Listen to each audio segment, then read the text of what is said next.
Radio city podcast च्या पलीकडे RJ प्रसन्न सोबत. नमस्कार, मी आरजे प्रसन्न. च्या पलीकडे या पॉडकास्टमध्ये पुन्हा एकदा तुम्हा सगळ्यांचं मनपूर्वक स्वागत आहे.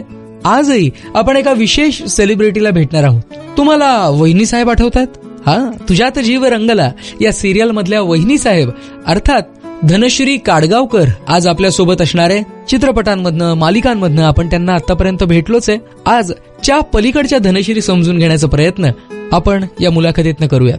नमस्कार, रेडिओ सिटी मध्ये खूप खूप स्वागत आहे. हॅलो नमस्कार. Thank you so much. भरपूर साऱ्या सिरियल्स मधनं आम्ही तुम्हाला बघितलेलं आहे, फिल्म मध्ये सुद्धा पाहिलेलं आहे, इंस्टाग्राम वरती सुद्धा पाहिलेलं आहे.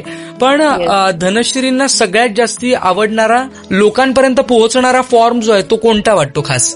मी सगळ्यात जास्त काम सिरियल या माध्यमातून केलं, त्यामुळे ते जवळचं आहे.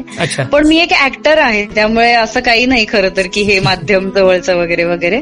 मध्ये मी एक नाटक सुद्धा करून बघण्याचा प्रयत्न केला. सो प्रत्येक ते भूक असते ना प्रत्येक ऍक्टरला वेगवेगळ्या माध्यमातून काम करण्याची. बरोबर. मला वाटतं काम पोहोचणं जास्त महत्वाचं आहे. आता इंस्टाग्राम सुद्धा आपण एक माध्यम म्हणतो, म्हणजे केवढं यश आहे त्या सोशल मीडियाचं असं वाटतं मला अनेकदा. सो असं काही नाही, ऍक्च्युली सगळीच माध्यमं छान वाटतं काम करायला मला. धनश्री इंस्टाग्रामकडे कशा पद्धतीनं पाहतात नेमकं? माझे ना बदललेत, म्हणजे अप्रोचेस बदललेत.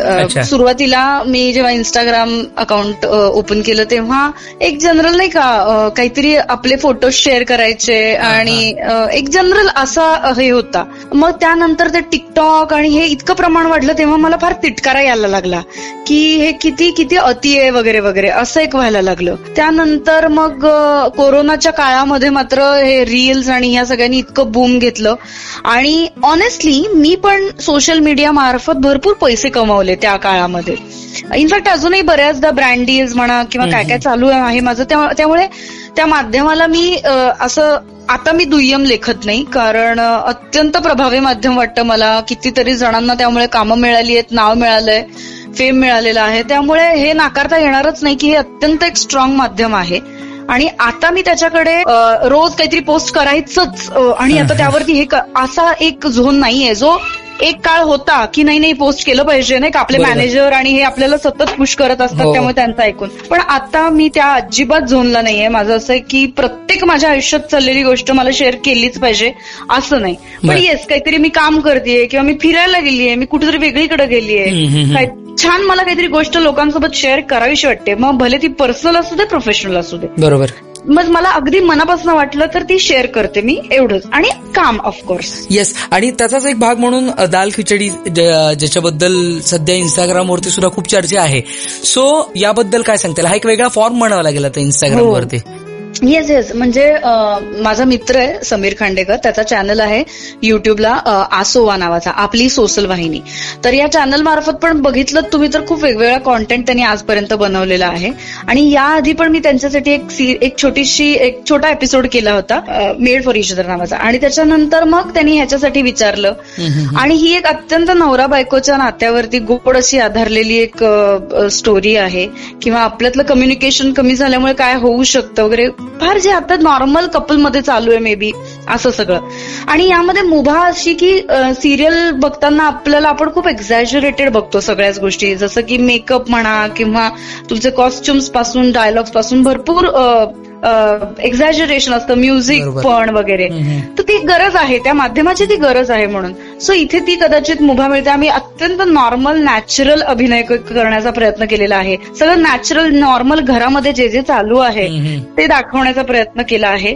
ऑल्सो असं नाही की ओटीटी माध्यम आहे बाबा, आपल्याला सगळीच मुभा आहे म्हणून मग शिव्याच देतोय वगैरे, असंही नाही. आम्ही खूप एक मध्य साधलेला आहे आणि काहीतरी एक छान वेगळा प्रयत्न करून लोकांपर्यंत पोहोचण्याचा प्रयत्न. तुझ्यात जीव रंगला या सिरियलनं धनश्री यांना काय दिलं? अरे मला खूप काही दिलंय. म्हणजे लोक अजूनही विसरत नाहीत. लोक अजूनही मला नंदिता म्हणतात, अजूनही तुझ्या जीव रंगलाचं नाव वहिनी साहेब म्हणतात. म्हणजे ते विसरलं जातच नाहीये. म्हणजे त्यानंतर मी अख्खं एक प्रोजेक्ट केलं. ऑफकोर्स तेही लक्षात आहे लोकांच्या, पण जास्त काय लक्षात आहे तर तुझ्या जीव रंगलातलं माझं निगेटिव्ह भूमिका. तर खूप काही दिलं. म्हणजे नाव, पैसा, सगळंच दिलं असं म्हणता येईल. आणि त्याही पेक्षा ना मला असं वाटतं की खूप वेगवेगळ्या शेड्स मला त्यातनं करायला मिळाल्या. फक्त आउट अँड आउट निगेटिव्हच होतं का, तर असं नाही. बऱ्याचदा एक कॉमिक झोन यायचा, म्हणजे प्रत्येक माणसासोबत तिचं नातं वेगवेगळं होतं आणि इतक्या वेगवेगळ्या शेड्स मला त्या 4 वर्षात करायला मिळाल्या. आणि महाराष्ट्रातल्या घराघरापर्यंत मी अगदी पोहोचलेली आहे त्या कॅरेक्टरमुळे. हे सगळ्यात मोठं वाटतं. आणि सगळ्यात काय कमावलं असेल मी, तर मी आज कितीही वेळा कुठल्याही वेळी कोल्हापुरात गेले तर ती माणसं माझ्यासाठी उभी असतात. मी काहीही म्हटलं, माझं काही काम येणार असेल तर आज ती माणसं मी कमावलेली आहेत. पण जेव्हा आता धनश्री यांना थोडा वेळ मिळतो प्रोजेक्ट मधनं, कामांमधनं वगैरे, त्यावेळेस तो वेळ कशा पद्धतीनं घालवायला खास आवडतो? मला आता एक 4 वर्षाचा मुलगा आहे, त्यामुळे ऑफकोर्स माझा खूपसा वेळ त्याच्यामध्ये जातो, त्याचं सगळं करण्यामध्ये. आणि ऑनेस्टली मला हा द्यायचा पण होता वेळ, कारण नुकताच तो नर्सरीमध्ये गेलेला आहे. त्यामुळे त्याचं स्कूल, त्याचं बसला सोडणं वगैरे, ही सगळी छोटी छोटी जी कामं आहेत त्याची, ती सगळी मी करते स्वतः. आणि त्यातनं मग जसं मला इव्हेंट्स असतात किंवा आणखी काही असतं तेव्हा मग माझ्या घरचे त्याला सांभाळतात, तेव्हा मी माझं सगळं काम करते. म्हणजे माझं काही थांबलंय असं नाहीये. पण ऑफकोर्स मी सिरियलचं जे आहे रोज 12 तासापेक्षा जास्त काम करणं, ते कुठेतरी आता थोडंसं हे आहे. पण yes, I am looking for a good opportunity. जशी मला एखादी छान सिरियल मिळेल, आपण पुन्हा एकदा इंटरव्ह्यू करूच यात. पण हा रिकामा वेळ मी आता सध्या जास्त करून माझ्या मुलाला म्हणजे कबीरला देतेय. आणि प्रयत्न हा आहे की फिरायचंय भरपूर, कुठे कुठे फिरायचं. आता 1 वर्ष झालं माझी सिरियल आता संपली, म्हणजे लास्ट इयर संपली माझी सिरियल. त्या दरम्यान मी बरंच राजस्थानला जाऊन आले, जैसलमेरला फिरून आले, मी दुबईला जाऊन आले, मी ऋषिकेशला जाऊन आले. आताही आणखी काही प्लॅन्स आहेत. सो येस, आपल्या फॅन्सना किंवा आपल्या चाहत्यांना काही सांगायचं असेल रेडिओ सिटीवरनं, तर काय मेसेज आपल्याला द्यायला आवडेल? मला हेच सांगायचंय की माझ्याकडे ना लोक खूप निगेटिव्ह भूमिका करते बाबा असं म्हणून खूप बघतात. त्यामुळे मी आता काही दाल खिचडीच्या पण काही कमेंट्स वाचल्या. म्हणजे काय आहे, एक पॉझिटिव्ह कॅरेक्टर केलेली मुलगी जिनी जर थोडंसं किंचित तक्रारीचा सूर लावला किंवा म्हणजे कॅरेक्टर वाईज तक्रारीचा म्हणा किंवा कटकट केली, तर ती तितकी निगेटिव्ह वाटत नाही. जितकी एक निगेटिव्ह भूमिका केलेली मुलगी असते तिला लगेच पटकन अशी कमेंट मिळते की अरे ही कायम अशीच का करत असते.